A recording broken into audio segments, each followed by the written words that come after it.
These two phones arguably epitomize what the two companies who make them stand for. On the left hand side you have the iPhone 5, pure simplicity. On the right hand side, the Samsung Galaxy Note 2, bigger is better.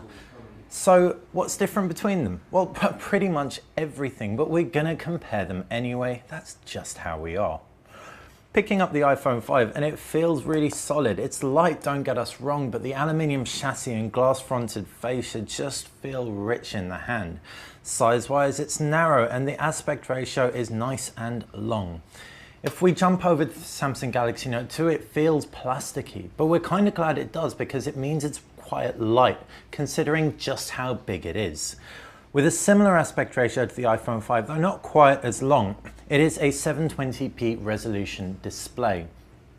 So while you're not going to get the sharpness you're going to find in the iPhone 5, you do get a different screen technology, Super AMOLED, or HD Super AMOLED to be precise.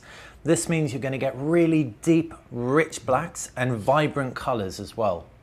On the iPhone 5, you'll find that the LCD will deliver much purer whites and sharper display for text reading, making things like ebook reading really comfortable. However, with less size, it's questionable which one you will prefer. As far as other features of the phones go, both have 8 megapixel cameras with outstanding performance.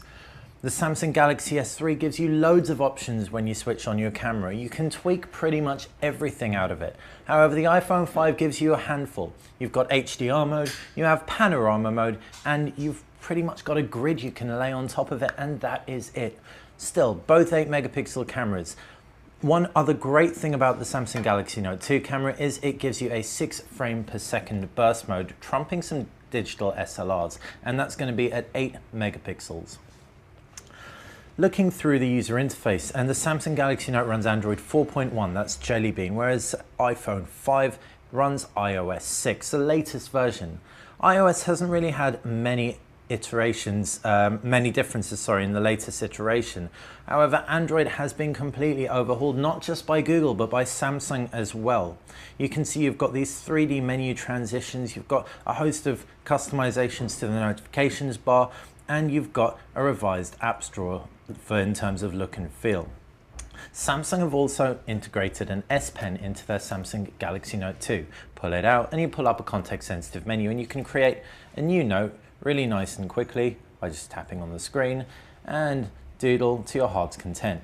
What's truly great about it is it packs 1024 levels of pressure sensitivity, so the harder you press, the thicker your stroke, making for a really natural handwriting experience. We've seen this on the Samsung Galaxy Note 10.1 and it works a treat on the Galaxy Note 2. So those have been some key differences between the Samsung Galaxy Note 2 and the Apple iPhone 5.